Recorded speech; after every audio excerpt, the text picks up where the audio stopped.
Hola, ¿qué tal? Mi nombre es Diana Sofía Rodríguez Ruelas de la clase de Derecho Romano y me da mucho gusto compartir con ustedes este video en el cual voy a explicar algunos de los temas más importantes que hemos estudiado en el módulo de Derecho Romano: las obligaciones, los contratos y las sucesiones.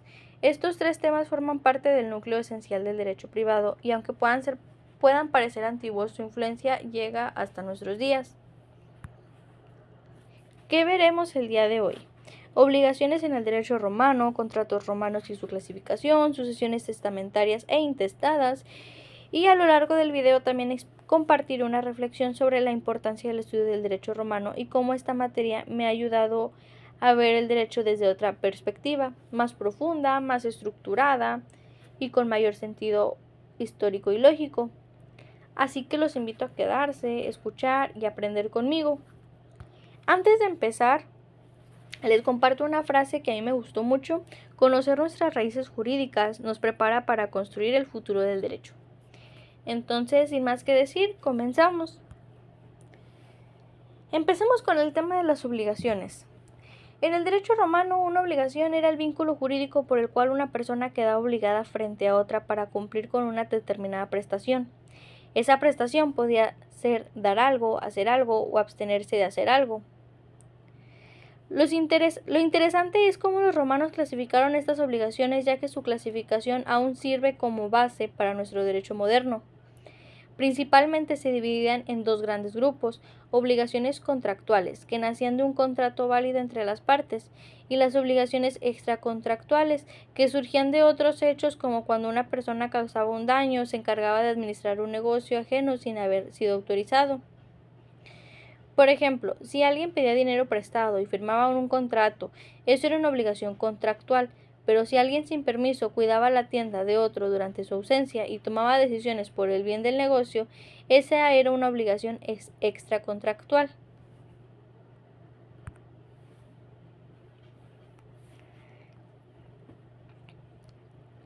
Las características principales de estas obligaciones eran fundamentales: fuerza obligatoria, lo pactado debía cumplirse; la responsabilidad, si alguien incumplía debía resarcir a la otra parte; la extinción, las obligaciones podían terminar de diversas formas, como el pago, la condonación, es decir, el perdón, o la novación, que se consistía en sustituir una obligación por otra. Estas reglas permitieron que las relaciones jurídicas en Roma fueran ordenadas, seguras y con consecuencias claras, y gracias a esto muchas figuras contractuales actuales tienen un origen romano.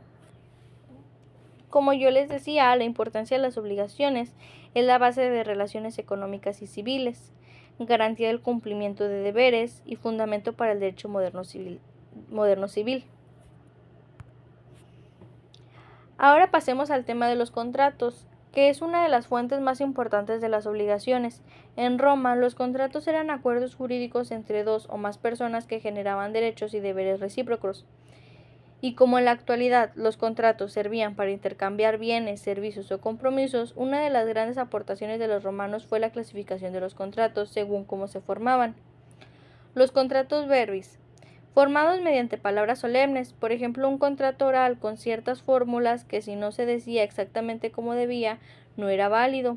Los contratos re se perfeccionaban cuando la entrega de una cosa, es decir, no bastaba con el acuerdo, tenía que haber una entrega física, como el caso del mutuo o préstamo. Contratos consensu, bastaba el consentimiento entre las partes. Aquí no importaban ni las palabras solemnes ni la entrega inmediata, solo con que las partes quisieran obligarse. Los contratos específicos más relevantes eran la compraventa, o bien emptio venditio, uno de los más usados, donde una parte entregaba una cosa y la otra pagaba un precio. El arrendamiento, locatio conductio, podía ser de cosas, servicios, incluso de obras, similar a nuestros contratos de renta o servicios profesionales. Mutuo, el préstamo de bienes fungibles como dinero o trigo. Depósito, depositum, uno confiaba una cosa a otro para su custodia. Sociedad, societas, dos o más personas se asociaban para obtener beneficios comunes y también compartían las pérdidas. Lo interesante es que estas figuras contractuales siguen vigentes, aunque adaptadas a los tiempos actuales. Por ejemplo, los contratos de mutuo, depósito o sociedad están regulados hoy en nuestros códigos civiles y siguen conservando el espíritu que les dio origen en Roma. Además, los contratos no solo regulaban la vida económica, sino que protegían a las partes y sentaron precedentes para la noción moderna de igualdad y voluntad entre quienes firman un contrato. Importancia de los contratos, como bien lo mencioné: número 1, facilitaron el comercio; número 2, regularon relaciones privadas; y por último, sirve como base del derecho contractual moderno. Ahora sí, veamos el tema de las sucesiones. En el derecho romano, la sucesión consistía en la transmisión del patrimonio, es decir, de los bienes, derechos y también de las deudas de una persona fallecida a sus herederos. Esto aseguraba la continuidad patrimonial y social dentro de la familia. Había dos tipos de sucesión: testamentaria. Esta ocurría cuando la persona dejaba un testamento válido donde designaba a sus herederos. El testamento era una forma de expresar la voluntad del causante y organizar su herencia. Intestada. Si no había testamento o este era inválido, se aplicaban normas jurídicas para determinar quién heredaba. El orden de la sucesión era muy estructurado. Primero heredaban los sui heredes, los hijos y descendientes bajo patria potestad. Después los agnati, parientes varones por línea paterna. Después los cognati, parientes por consanguinidad, incluso en línea materna. Y finalmente el cónyuge, que también tenía derechos sucesorios.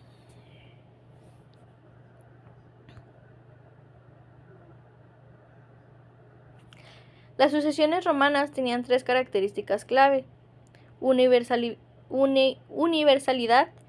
se transmitía todo el patrimonio, no solo de los bienes; unidad, se trataba de una sola sucesión indivisible, aunque hubiera varios herederos; y la responsabilidad, los herederos también asumían las deudas del fallecido, no solo sus bienes.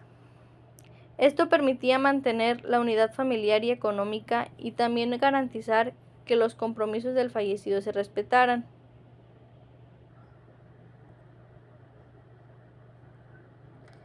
Ahora bien, reflexión sobre el derecho romano. Después de conocer todo esto, es inevitable preguntarnos: ¿por qué seguimos estudiando derecho romano si ya no vivimos en Roma ni usamos su sistema? La respuesta es muy simple: porque el derecho romano es la base del derecho civil contemporáneo. Sus conceptos, sus principios, instituciones y clasificaciones han perdurado por siglos y todavía hoy en día influyen en los códigos civiles de muchos países, como México. Estudiar derecho romano nos permite comprender el origen de normas que aplicamos hoy, pero también nos enseña a pensar jurídicamente, a razonar, clasificar, deducir, interpretar. En otras palabras, el derecho romano no es solo historia, es estructura, método y pensamiento legal.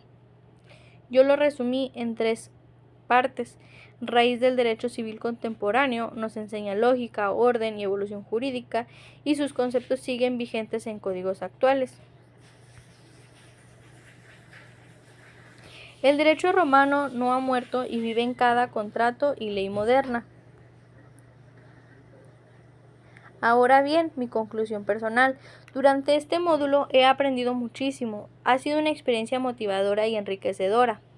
Me permitió no solo adquirir conocimientos, sino desarrollar una nueva forma de pensar el derecho. Comprendí que las normas no nacen de la nada, sino que tienen una evolución histórica, social y cultural. Me sentí inspirada al estudiar cómo una civilización como Roma creó un sistema jurídico tan avanzado que aún hoy nos sirve de modelo. Como estudiante de Derecho, me llevo esta experiencia con mucho agradecimiento porque me dio herramientas para construir una base sólida, no solo para pasar una materia, sino para ser un mejor jurista en el futuro. Y ahora, por último, tengo la frase: conocer el pasado me inspira a construir con justicia el futuro. Agradezco por acompañarme en este video. Espero que esta explicación haya sido útil, clara y sobre todo interesante. Muchas gracias.